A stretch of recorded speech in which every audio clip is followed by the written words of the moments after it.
Chaque 2 août de l'année, le mouvement citoyen de Kisangani commémore les Génocost in memoriam des massacres des Congolais perpétrés dans plusieurs localités du pays. Pour cette année, ce moment de triste souvenir a été célébré ce dimanche 2 août 2026. Toutes les couches de la population ont été présentes au rond-point du Canon pour ce devoir de mémoire. Autorités provinciales, élus du peuple, le Parlement de jeunes, FONAREV, structures estudiantines ainsi qu'un nombre impressionnant de mouvements citoyens, scandant des chants patriotiques. Après l'allumage des bougies et partage des flammes à tous par le vice-gouverneur de province Didier Lomoyo Itekou, un pèlerinage a été effectué à la place des martyrs où les officiels ont déposé des bougies allumées. Cette cérémonie a été clôturée par la visite de la galerie Parcours de mémoire Génocost 2026 érigée par le FONAREV. Lambert Bakonda, militant de la Lucha, éclaire l'opinion sur la présence des autorités à cette cérémonie, qui est une première depuis sa première célébration en 2023. La cérémonie n'a pas été financée par les FONAREV comme pensent plusieurs personnes, affirme Lambert Bakonda. Il appelle toute la population congolaise à signer la pétition pour que la communauté internationale puisse reconnaître qu'il y a eu génocide en République démocratique du Congo. C'est la 4e édition des Génocost.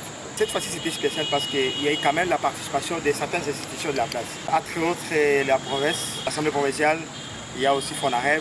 Alors, comme il y avait 3 activités différentes, une activité officielle pour le gouvernement provincial qui a été organisée au niveau de la mairie, une activité citoyenne, rien que pour les activistes, mais également les autorités ont vu qu'ils devaient se rejoindre à nous. C'est là où on a trouvé que c'était aussi spécial parce que les combats qui étaient menés par les citoyens aujourd'hui est aussi déjà porté par les autorités.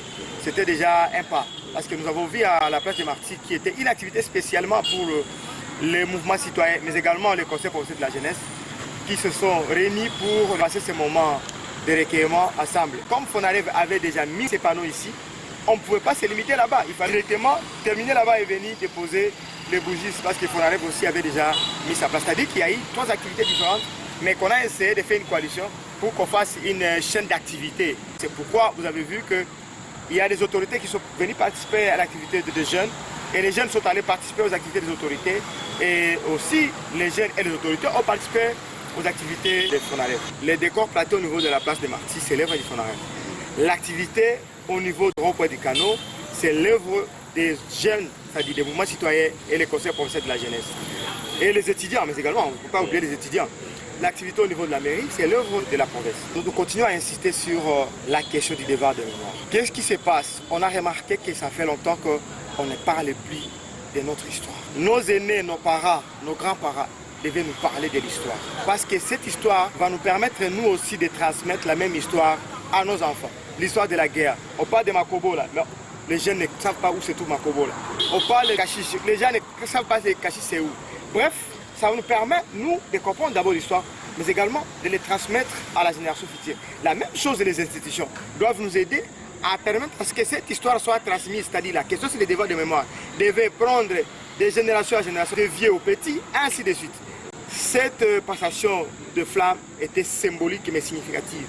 C'était seulement une façon de dire que, comme ils sont plus âgés que nous, comme ils sont institutions, ils doivent nous faciliter la tâche pour que peut-être qu'on intègre l'histoire du Congo, l'histoire de la guerre des 6 jours dans les enseignements secondaires, primaires et universitaires, qu'on intègre l'histoire des massacres de Katogo dans l'histoire de la RDC. Bref, c'était ça, c'était significatif parce que pour nous, on pensait que c'était un moyen aussi de créer déjà une unité parce que nous sommes en train de mener un combat. Mais ce combat, on ne va pas arriver à gagner aussi longtemps que nous sommes divisés. C'est pourquoi il est important que nous, les autorités, les jeunes, les honorables, que nous puissions nous unir pour réclamer au monde de reconnaître les génocides congolais. Le code QR qui est ici, c'est là où j'ai dit que cette édition était spéciale parce que nous sommes en train de mener une campagne qui porte sur la signature de pétitions.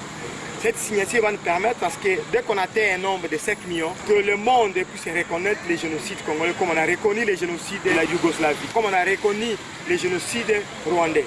C'est pourquoi, derrière moi, il y a un QR code qui va vous mener à un site où ça va vous permettre de bien signer votre pétition. C'est facile, dès que vous avez votre Internet, vous scannez le QR code et le QR code va vous amener directement là où il y a la photo d'un enfant qui regarde sa mère qui est tombée par terre. Et en dessous de la photo, vous allez lire un message, signer la pétition. Dès que vous arrivez là-bas, signer la pétition, ça va vous demander de mettre votre nom, votre prénom et votre adresse email. Et à la fin, ça va vous donner la possibilité aussi de partager sur les réseaux sociaux avec vos amis. Mais également, lorsque vous partagez, les autres amis peuvent vous lire. Mais si vous voulez avancer pour signer, il faut aller suivant. Ça va vous donner la possibilité de signer votre pétition. Si vous dites que la FONAREV va financer des activités, parce que je vous ai dit qu'ici, il y a des activités de FONAREV. Qui dit FONAREV dit l'État congolais. C'est-à-dire, on a vu aussi des activités officielles là-bas que le gouvernement provincial a organisées. Mais les jeunes aussi se sont contribués à leur niveau.